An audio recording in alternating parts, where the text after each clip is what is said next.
¿Cómo te va? ¿Qué tal, Gustavo? Fede, saludos a todos. Bueno, un Gracias gusto por llamarme. saludarte. Bueno, ¿y qué opinas de Cristina que quiere seguir vigente y de presidir el partido?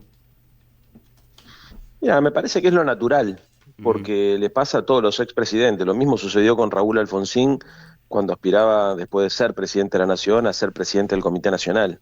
Y como decía vos recién, Gustavo, lo mismo le pasa a Macri, que siente que su tiempo en la política no terminó y que tiene todavía cosas para aportar y por eso es presidente del PRO. Así que hasta ahí todo es relativamente normal. Después lo más importante es lo que hacen los partidos políticos, más allá de quién los preside, su capacidad de poder renovar propuestas, articular sectores sociales y construir coaliciones, porque la verdad es que la Argentina del bipartidismo no existe más, y mucho menos en esta lógica hiperpolarizada, donde pareciera ser que son las coaliciones las que con un centro de gravedad importante nuclean a otras expresiones políticas de la sociedad. Así que yo creo que lo que vamos a tener que pensar acá es cómo construimos una gran coalición, a mi criterio, contraria a las ideas que propone el presidente Milei y hoy el presidente Macri, que parece que han sellado un acuerdo para llevar adelante un programa ultraconservador, y para eso con el peronismo solo no alcanza, así que seguramente va a haber que construir con otros espacios políticos, como es nuestro caso, que yo no soy afiliado del PJ, sino ujú. soy un aliado del peronismo, una coalición más amplia, más plural, pero que tenga una idea muy clara y definida de qué proyecto político proponerle a los argentinos como alternativa a lo de Milei. ¿Y qué opinas de este pacto, de este encuentro entre Macri y la Libertad Avanza, de decir, bueno, los acompaño también en esto, de vetar la ley y casi como el último gesto de amor? Es muy raro, Gustavo, porque tuvieron definiciones antes del acuerdo con Santiago Caputo y con Macri, donde parecía que el PRO iba a ir en otra dirección, cuando dejaron trascender que la educación pública era una bandera fundacional del PRO. Después dejaron trascender que la reunión con Santiago Caputo consistió básicamente en amenazarse con ir a Comodoro Pi, uno diciéndole, vos vas a tener que ir a Comodoro Pi, y el otro diciéndole, pensá lo que hace tu primo, porque el que va a tener que ir a Comodoro Pi es él. Sí, sí. A mí, la verdad, me dejó Sí, eso es atónito cierto, esto, porque porque además lo primero, relatan en los medios de comunicación. claro, claro, claro. Sí. Se relata casi puntualmente, ¿no? Claro. Minuciosamente de lo que hablaron. Se ve que alguien habló de lo que sucedió en Mm. privado. Ahora, si es así, se amenazan con quién va primero a juicio, ¿no? A tribunales. Ah, es la confesión de un delito, significa que tienen algún tipo de influencia sobre los tribunales. Se supone que los tribunales son independientes.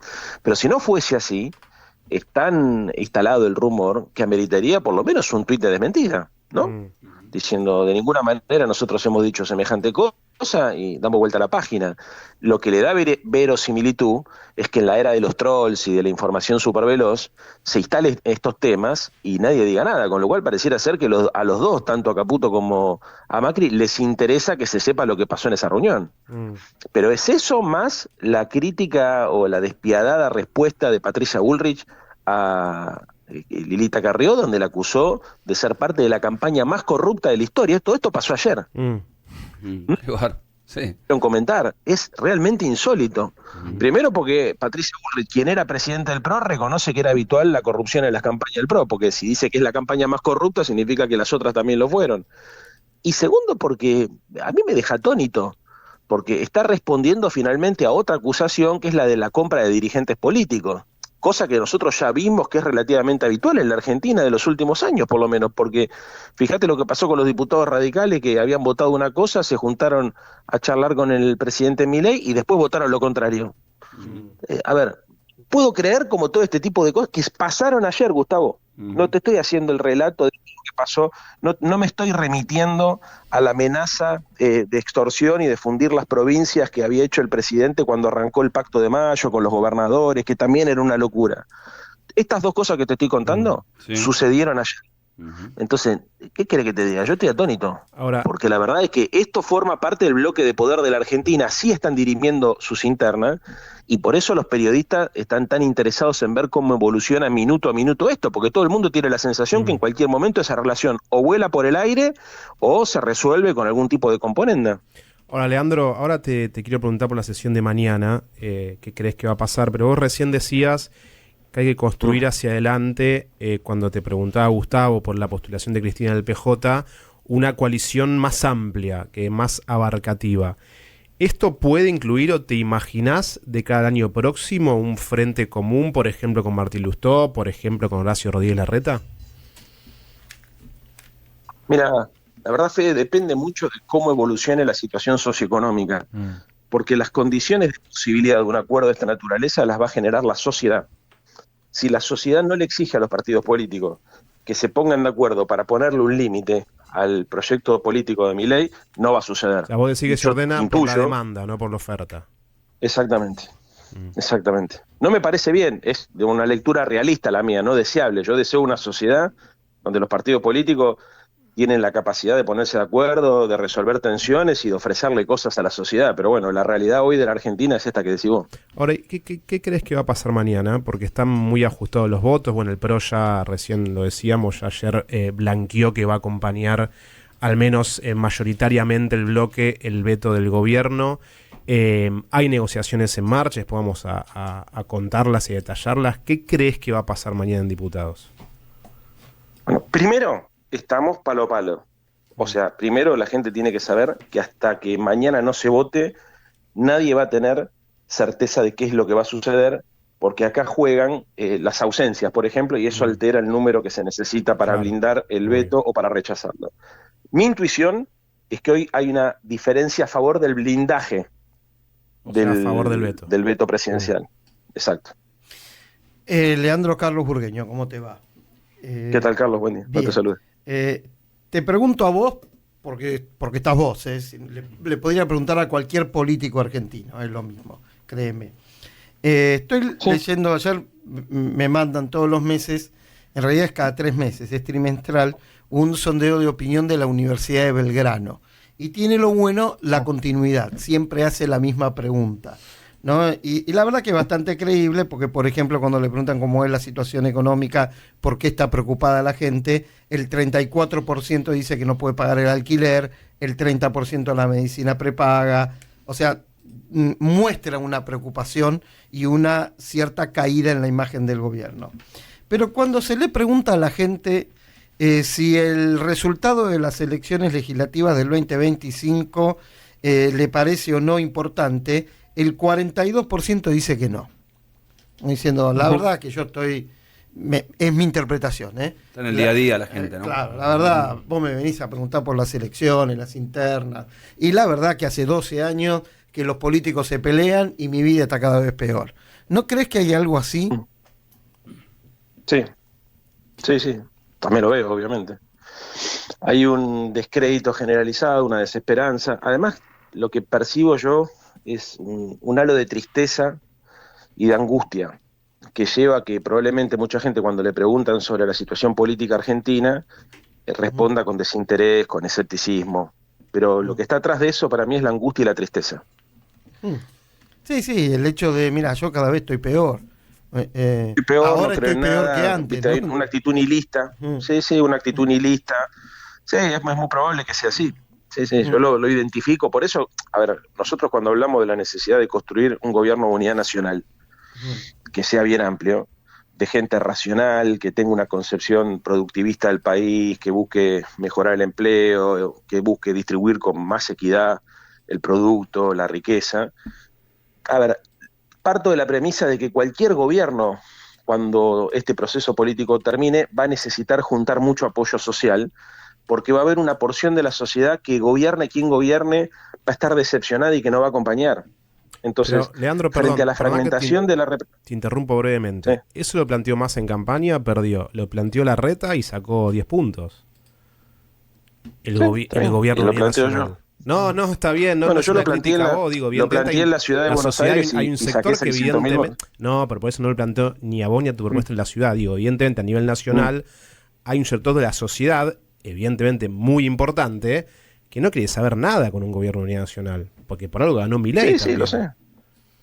Sí, bueno, yo te digo, yo creo que la crisis del 2001 se salió solamente porque hubo un acuerdo político entre Alfonsín y Duhalde. Y te pueden gustar más o menos Alfonsín y Duhalde, podés tener más simpatía por uno, por el otro o por ninguno de los dos. Pero si no fue porque lograron sentar en una misma mesa a la industria, a los sindicatos, a los movimientos sociales, a la iglesia, a las ONG más importantes del país, no hubiesen podido nunca, con Roberto Labaña a la cabeza, enderezar el quilombo. Entonces Ahora, yo tengo ese modelo, sí, perdón, cierro con esto. Lo mismo pasó en Israel en el 85. Era un quilombo parecido al de la Argentina, había una crisis social, una crisis de representación política, una situación de hiperinflación, atraso económico, y los tipos, a partir de un acuerdo político, lograron estabilizar las variables macroeconómicas indispensables, garantizar un piso de dignidad para la gente y empezar a despegar. Me cuesta imaginarme a un gobierno, hoy tenemos la sensación de cierta estabilidad porque está tranquilo el tipo de cambio, muchacho. Claro. Y Carlos no me va a dejar mentir en esto. Cuando empiece a moverse el tipo de cambio, que en algún momento eso va a pasar, porque acá, digamos, el que tenga duda, que vaya a los videos de Tato Bores para entender qué es lo que pasa en este país, porque esto es recontracíclico y siempre pasa lo mismo. Ahí es donde se va a sentir la necesidad de tener poder político, gente seria, racionalidad, acuerdos que permitan gobernar el tipo de cambio y de alguna manera gobernar el proceso de crecimiento económico de la Argentina. yo te escuché a vos alguna vez decir lo siguiente, hablándole a la interna de tu movimiento, es decir, tengamos en cuenta que además de un acuerdo político, un presidente fuerte, con voluntad, etcétera, etcétera, hablo de Kirchner, también había una licuación del gasto público y una soja por arriba de $400. ¿Vos crees que hoy ese efecto o esa situación está tenida en cuenta sobre todo en el kirchnerismo? Menciono el kirchnerismo, podría mencionar otro sector también, ¿no? Pero, ¿crees que el análisis es completo? Mira, ahí hay incertidumbre en términos de cómo puede responder el sector de la energía y el sector minero, porque hay una especulación en el establishment argentino sobre la posibilidad de construir un nuevo campo, ¿no? O sea, que un nuevo sector económico que le aporte las divisas que le aporta la soja a nuestro país. Y hay muchas expectativas puestas en la exportación de hidrocarburos y en proyectos de más largo plazo como son los proyectos mineros. Ahora, ese proceso político, que es un proceso político-económico, donde el Estado tiene que cumplir un papel, qué sé yo, me parece que está bastante mal conducido por el gobierno de Milei, básicamente porque no cree en la inversión pública. Entonces, hay un laburo que hay que hacer donde el Estado tiene que cumplir un papel y obviamente tiene que generar incentivos para que el sector privado pueda, a través de inversiones dinámicas y de compromisos de mediano y largo plazo, aportar las divisas que el país necesita. Pero ese es uno de los temas, ese debería ser uno de los temas de discusión de la agenda pública de nuestro país, y sin embargo no está. Como se acuerdan cuando Felipe Solá, a quien creo que la historia debería recordar un poco más por esto que me parece que hizo, empezó a plantear el tema de la soja, fue uno de los primeros que, la siembra directa, la RR, o sea, en los 90 se empezó a identificar que había algo que le podía significar a la Argentina una oportunidad, ¿no?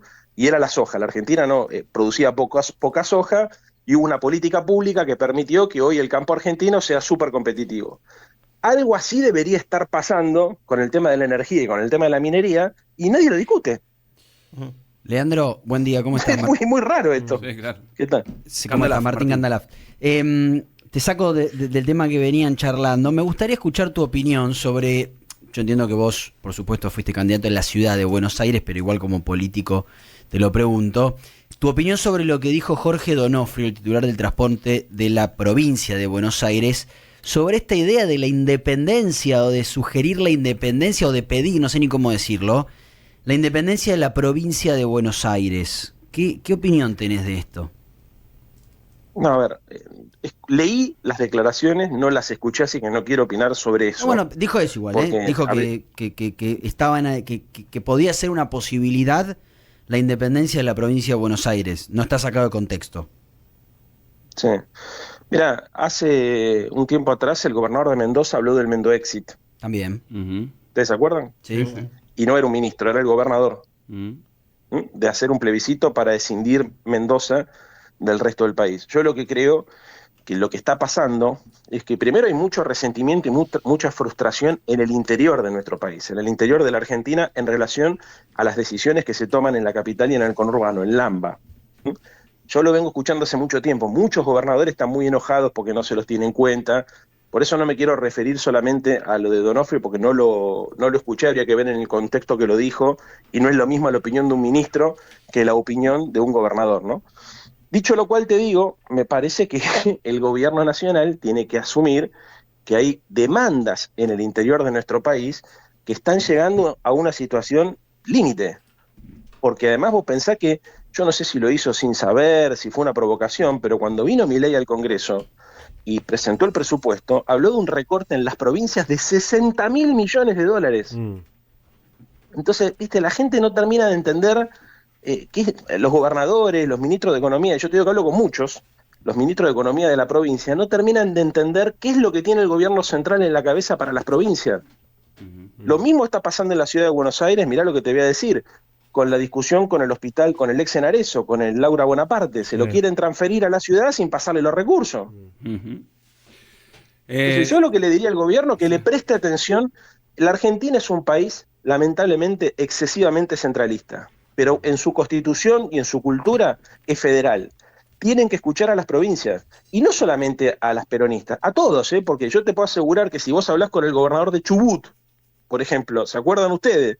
La propuesta del gobernador de Chubut era una propuesta de armar la Patagonia como región para ponerle condiciones a la ciudad de Buenos Aires para negociar mejor sus intereses. Eso es producto de que el gobierno nacional no se hace cargo de lo que le pasa a los argentinos en el resto del país. Leandro, gracias por atendernos, te mandamos un abrazo. Abrazo. Hasta luego. Leandro Santoro, diputado de Unión por la Patria.